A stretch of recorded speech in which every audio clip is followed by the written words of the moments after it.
What's up guys, my name is Lauren and welcome back to my channel and to another episode of Debt Confessions. Today we've got Ashley, she's 31 and has $64,000 of debt. Let's get into it. You guys have been loving these videos and I have absolutely loved making them, so I'm definitely going to keep going with the series. As a reminder, if you want to apply to be featured in Debt Confessions, then you can click the link in the video description and in the pinned comment to apply, and if you are chosen to be featured in an episode, then after your episode airs, you will receive a free copy of my debt payoff tracking spreadsheet that my husband and I used in our own debt-free journey. Okay, so Ashley, she's 31, she lives in Arizona with her partner and her dog, and she is a lab technician. As I mentioned, her total debt is $64,000, and exciting news for her, she actually just got a raise, and so she is looking for advice on how to allocate her income now that she's making a little more money to get her debt paid off while also focusing on some other things that are important to her. Her current annual gross income is just under $60,000. It's $59,488. So after taxes and everything comes out of her paycheck, that nets to $41,000 a year. She also, like I said, lives with her partner and she owns her home. So her partner contributes $1,000 to her living expenses. So you'll see that when I get to the budget part of the video. Now she does have a pretty good emergency fund, which I was really happy to see. She's got a total of $7,000 between her emergency fund and sinking funds. As a reminder, there's different recommendations for how much you should keep in your emergency fund, but my go-to while paying off debt is always at least 1 month of expenses.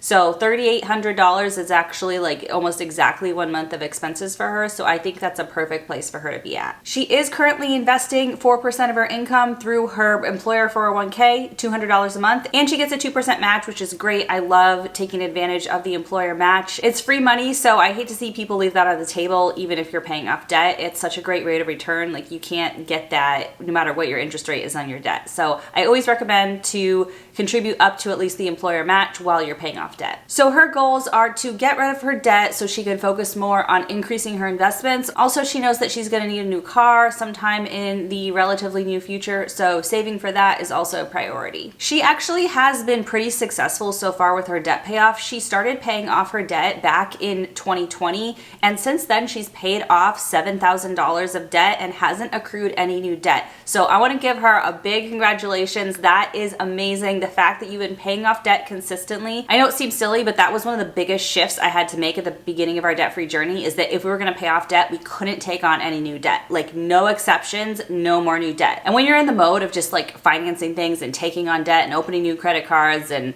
like, oh, go to Best Buy and get a new TV, they have 0% financing. Like, when you're just okay doing that all the time, then it is a really hard mental shift to switch to nope, no more new debt. So I do want to give her congratulations for that. That was a key important step. She also mentioned that since she has been so responsible with her debt payoff and she's learned her lesson with credit card debt, and I'll get into all her exact debts in just a second, she has been actually taking advantage of balance transfers to get 0% interest rates while she is paying off debt to make her debt payoff go faster. So we'll talk about that in a second. I'm not necessarily against it, but I just want to go through the pros and cons of that. So overall, she's just looking for guidance as to how to get rid of her debt quickly, but also enjoy life during the process. She has a trip coming up for her niece's birthday that she has been putting money aside for as well, and she knows that's going to delay her debt-free date, but it's something that's really important to her. And I think this is so good, because if you just strip out all joy and all pleasures and all opportunities to take trips with people you love during your debt-free journey, it's going to be very demotivating and you're going to suffer unnecessarily. So I really recommend celebrating and treating yourself along the way when you're paying off debt, especially if it's going to take you more than like a year or two to pay off your debt. It's just not worth it. I'd rather you push your debt-free date out a couple months or 6 months or something and enjoy yourself along the way rather than completely deprive yourself. I think it's just a better way to live. All right, the time has come to look at the spreadsheets. So first, let's look at her debt. First of all, she's got this Discover credit card that's at 0% interest. She did a balance transfer, and that is good through July of 2024. So she's got a little under a year till that starts accruing interest. That balance is at $3,770. Next, she's got this Upstart personal loan that's at $10,463. I'm guessing she probably had a bunch of credit cards and consolidated them into a personal loan, and that's actually what we did to pay off our $30,000 of credit card debt. So you are able to lower your interest rate from whatever it was, probably around 20 to 25%, down to, you know, the mid 10s. Like hers was 14%. Ours was, I think, 12% when we did our personal loan. So you can cut your interest rate about in half, but it's not the same as a 0% interest rate that you can get with one of these balance transfer cards. But the balance transfers do have risks, so we're going to talk about that, like I said, in a second. So that's at $10,463. And then she's got various student loans. They range in interest rate from 3.8% to 6.8%, and that totals to $49,824. And if you have student loans and your first payment is coming due in like a couple days, because student loans are restarting after several years, this October payments are coming due. This is the time. This is the time to sit down, look at it, make a plan, and face it head on. As much as we'd love them to just go away, they're here to stay for now. So it's better to just face it head on and deal with it, make a plan, because when they're just looming in the background and you're ignoring them, that weight on your shoulders, knowing your debt is there that you're ignoring, it doesn't feel good. So her minimum monthly payments are $557, and of that, approximately $360 goes towards principal and $197 goes towards interest. So obviously, you know, the higher the interest rate, the more it's going to go to interest, and the slower the debt payoff progress goes. So that's why I love getting high interest debt paid off first. If you can, you're going to get the most bang for your buck there, because the higher the interest rate, the more you're paying in interest and the longer it's going to take you. And so as you start paying off high interest debt, things really speed up. So right now she's focused on paying off her Discover credit card, and then she's going to work on her personal loan and then her student loans. And I agree with that order.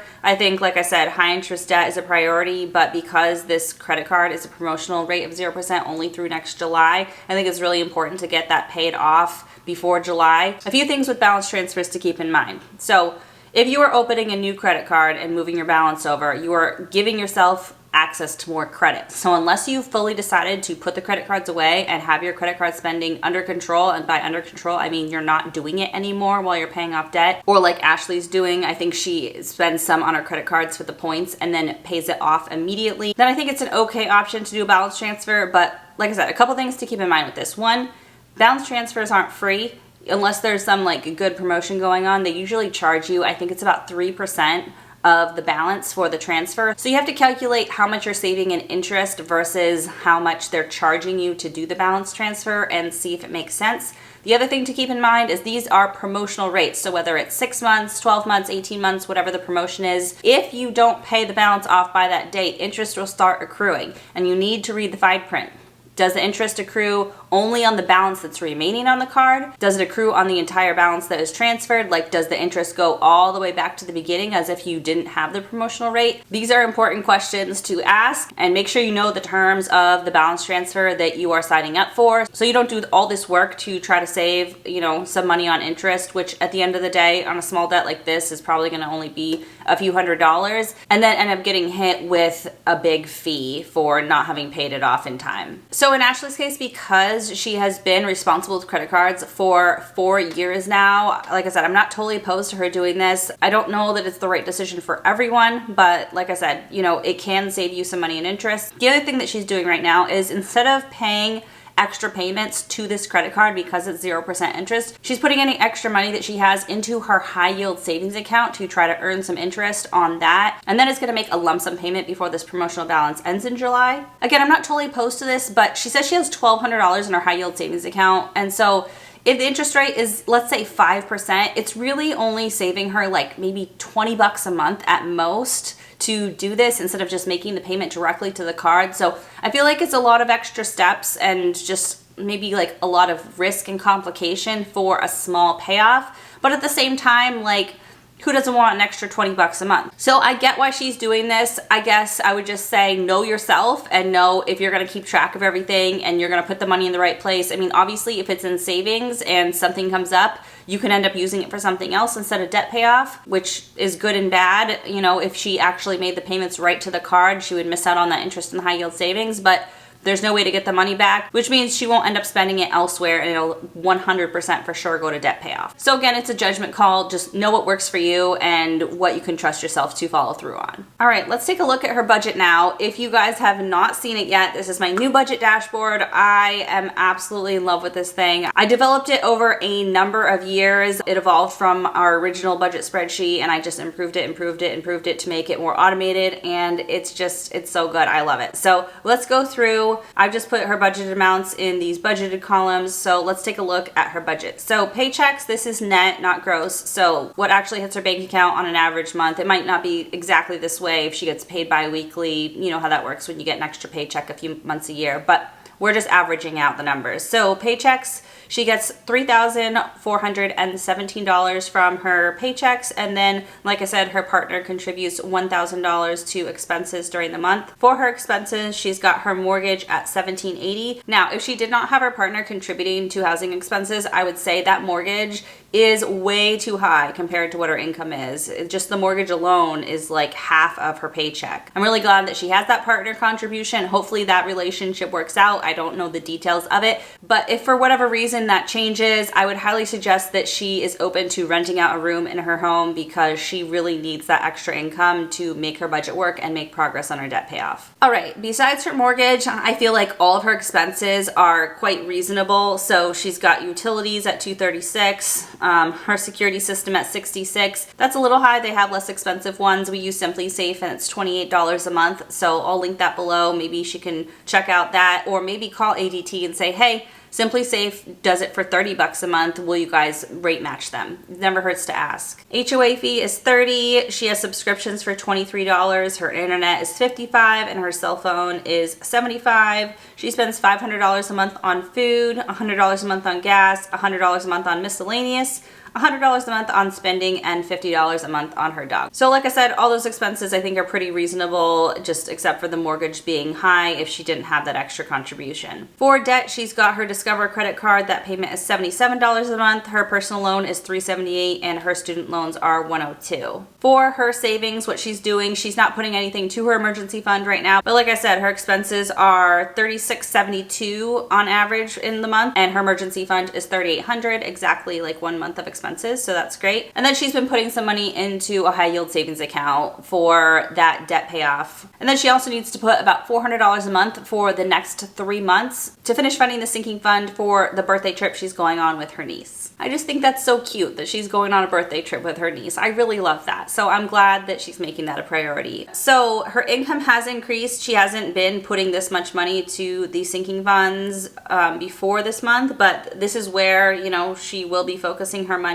So through the end of the year, she's going to have this amount going to her sinking funds to fund that trip. But then after that, she'll be able to zero that out. And if she wanted to, she'd be able to put about $745 a month to her credit card. And she's got $1,200 in there already. So if she did put that $345 towards her credit card or her credit card sinking funds through the end of the year, and then she put the entire amount, $745 to her credit card for the first 2 months of the year, by February, she could have that debt paid off. So that's really exciting. I hope that she's able to just push for the next few months and get that out of the way. That would give her plenty of time before that July deadline when her credit card starts accruing interest again. So that would be great. Plus she would knock out one of her debts and could focus on that personal loan. Now, once she knocks out the credit card, she'll have the $745 a month plus the minimum payment that she was paying on her credit card. So that brings it to over $800 a month. And then her minimum payment on her personal loan is almost $400 a month. So at that point, she'll be throwing $1,200 a month or so if she puts everything towards that debt.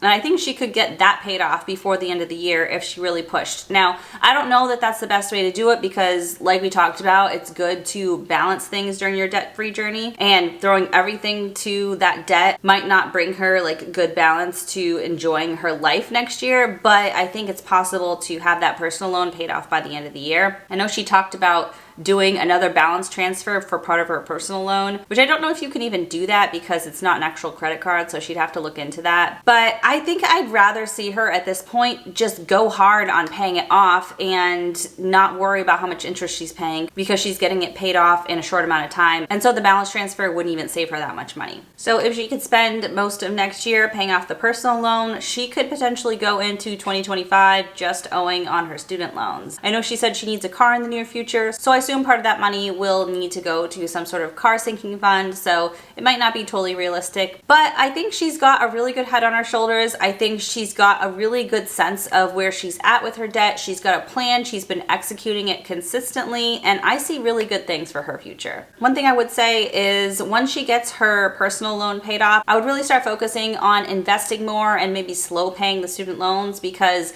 at that point she'll be in her like early to mid 30s, and focusing on investing in your 30s is so important when you have time on your side for compound interest to work its magic. So thank you again to Ashely for being so kind and brave to share her numbers with us. I hope you guys enjoyed this episode of Debt Confessions. Like I said, if you want to be featured in a future episode, then the link will be in the video description. If you like this video, give it a big thumbs up, and let's give Ashely some encouragement in the comments. Thank you so much for watching, and I'll see you in the next one. Bye!